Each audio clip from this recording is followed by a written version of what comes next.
Okay, so I have the diaper underneath that glove.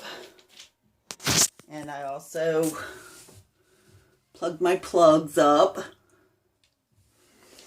I have my floor prepped to go. And now I'm going to mix the mixture. And I'm going to turn off the water to the house too.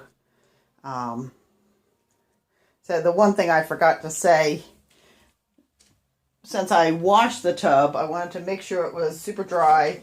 So I got some alcohol and I put it in a spray bottle.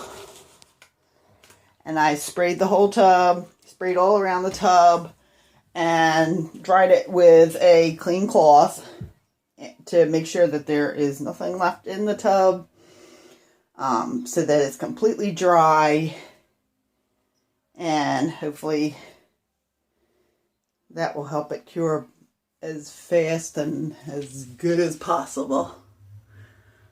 Alright, so run downstairs, turn off the water. Oh, found something in the tub.